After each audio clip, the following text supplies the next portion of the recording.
Okay, so in this video I'm going to show you how to make one of these tool pouches made from an old bicycle inner tube. So as you can see, I've got one of these Crank Brothers multi-tools that I carry with me on rides and stuff, and the factory tool pouch that came with it was quite bulky. It did protect other items from getting cut up and everything, but it was, you know, rigid and bulky and took up a lot more space than it needed to. So this obviously provides the same protection from this cutting up other stuff in your bike, especially if you got this in the pouch with other spare tubes and stuff. It'll stop this rubbing through your spare tubes or whatever, and this takes up a lot less space, and best of all, it's free. So all you need is some rubber cement, a pair of scissors, and some old pieces of inner tube. So basically what you'll want to do is cut up your inner tube and then wash out the inside of it, because as you can see from a non-wash section, on the inside there's this powdery talcum powder stuff that stops the tube sticking to itself, and it's all wrapped up tightly in the packaging. So you want to wash that out, or cut it apart, wash that out, and then from there you can start cutting it the size and gluing it together. So all we do is lay the tool on the piece of inner tube, and then use that to size it up to the right height, and then you need a bit of a lid to come down, so I can actually cut that about here. There we go. So from there all you need to do is, I like to cut a little section off the bottom corners, because when you're gluing this section together you end up with this weird overlap that doesn't really want to do anything. So I find it holds together fine if you just cut that section off, and that way you can just loop that under each other and it fits a lot more streamlined together. From here you can just add glue along each edge. Let me cut the other corner off. Now the trick with this rubber cement is to put it on both surfaces and let it dry for a few minutes, because that way once you push them back together they'll just stick straight away. Same as any contact cement. So apply to both sides. Oh shit. Whoa. Time to get messy. How far up did that come? About to there.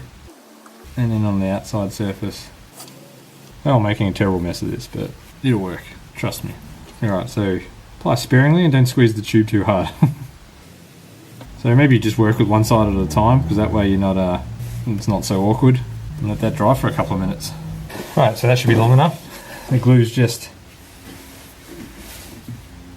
tacking up there. You can sort of see it leaves stringy bits. Might want to leave it a bit longer, but so give it 5 minutes and you're pretty much fine. Anyway, so you tuck that under there as we previously planned, and lay that down, and then just push that against the side there and hold that for time. I like to keep the tool in there to give you a bit of a frame or a backing to push against, and with the tool in there you know it's going to be in the right position. Hold that for a little while, and if you leave this to set long enough you don't really have to hold it that long, because with this contact type adhesive, the rubber cement that comes with inner tube repairs, it virtually sticks straight away if you've left it to set long enough. It's when you try and put it together straight away that the stuff doesn't hold together very well.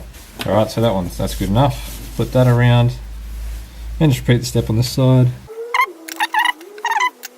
Yeah, it's not really going to hurt if you get a bit of this on your tool. A bit of goop on your tool never hurts. And let that dry. Right, so now when that's set, stick that side down as well. And there you go, so that's the pouch pretty much done. I like to trim a bit of this extra flap out on the edge, so it doesn't stick out too much. Right, so now last step, so that this doesn't keep flapping open on you, is to get a bit more of a inner tube and just cut your own little rubber band out of it. These are also known as Ranger bands, I believe. And then you just stretch that over the case. That acts as a little lid to hold the flap in place. The inner tube I got this little ring from is a bit small. I could use a bigger size, but you get the idea. Just holds it a bit tighter.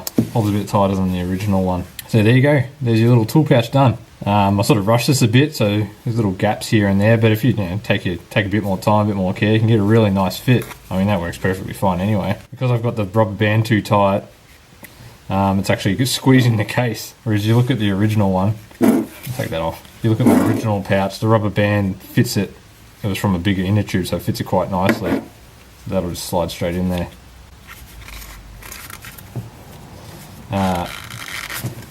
Yeah, so if you just put the bigger one on there, won't crush it down quite as much. There you go, fits a bit better. Awesome little free tool pouch there. Protect your tool and protect other stuff where you put the tool. Always wrap your tool. See you next time.